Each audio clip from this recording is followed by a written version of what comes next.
Intelligence was once a luxury. Now, a new model makes it universal. But will cheap AI fuel innovation or accelerate human displacement?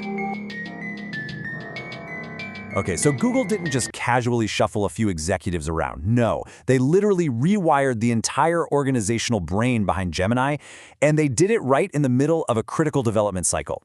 We're not talking about mid-level managers here. These are absolute titans of AI. You've got Demis Hassabis transitioning out of the day-to-day. You've got Koray Kavukcuoglu stepping up to the plate. And then, the legendary Jeff Dean is leaving Google entirely. And this whole thing sparks a massive question for us to look at in his explainer. Why rewire Gemini right now? I mean, why completely reorganize an AI brain trust while your next major models are literally still sitting in the development oven? Let's get into it. Section 1. The changing of the guard. What actually changed? So Demis Hassabis is stepping back from the daily grind. He's going to focus entirely on pure science and that massive long-term AGI strategy. Taking his place on the ground is Koray Kavukcuoglu, who is taking over the commercial operations and day-to-day execution. It's a really clear, deliberate separation. Long-term vision on one side, immediate action on the other. Then, there's the Jeff Dean factor. After decades of literally shaping Google's technical history, he's leaving to co-found a brand new AI company called Discovery Loop. Now, there isn't necessarily any bad blood here. Google is actually investing in the startup and acting as its cloud provider. But it definitely proves that top-tier talent is increasingly building outside of Google's traditional walls. Remember back in 2023 when Google merged DeepMind and Google Brain to pull all that elite talent? Well, this new reshuffle begs a bigger question. Have the rules of the game changed again? Is Google entering an entirely new phase of the AI race? Moving on to Section 2, the Gemini development timeline. Honestly, it looks like a traffic jam. The timing of these leadership changes is wild. When you stack it up against what they are actually building, they've got an unprecedented development traffic jam. Think about it. In the past, they released Gemini 3.5 Flash. Right now, in the present, they are actively testing 3.5 Pro, and simultaneously looking at the future, they are firing up massive compute for Gemini 4's pre-training. They are juggling 3 generations at once. That middle piece, though, Gemini 3.5 Pro, it's taking a bit longer to roll out widely than a lot of people anticipated. Now, the model isn't canceled, but building these frontier models comes with incredibly complex hurdles. Trying to perfectly balance coding performance, safety, inference costs, and real product integration, that can absolutely delay a release. So this puts them at a major crossroads, right?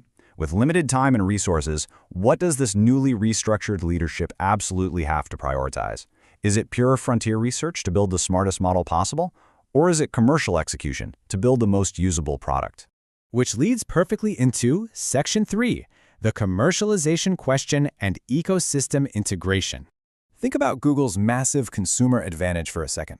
We're talking search, YouTube, Android, cloud, workspace, and that absolute giant of an advertising network.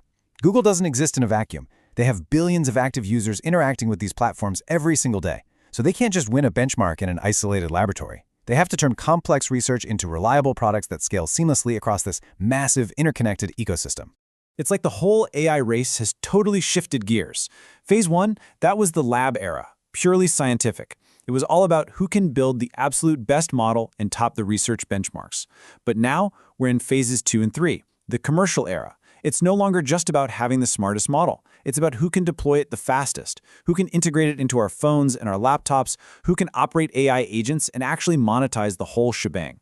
Google is incredibly uniquely positioned for this era, but execution is quite literally everything.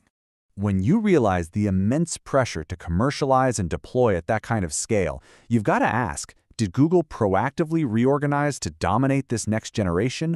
Or, well, were they forced to adapt by external threats?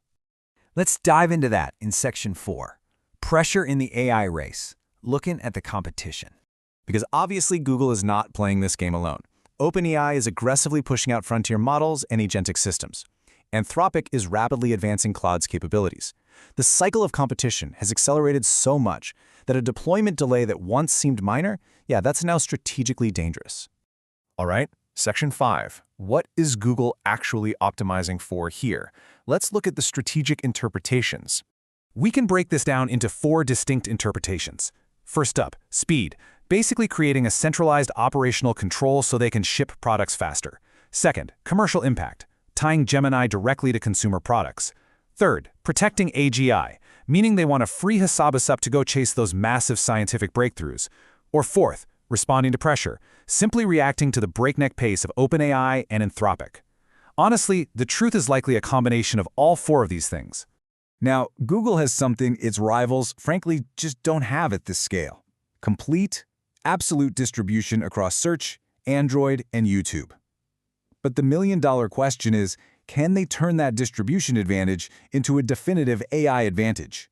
Because let's be real, a massive ecosystem only matters if the underlying AI models powering it remain highly competitive.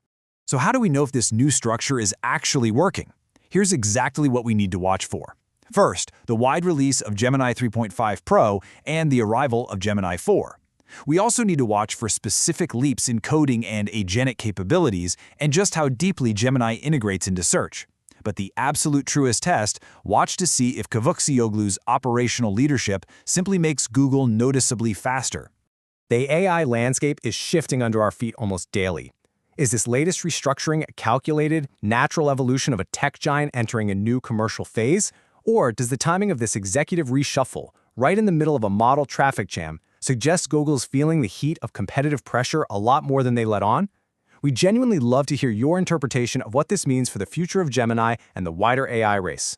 Let us know what you think, and keep asking the big questions.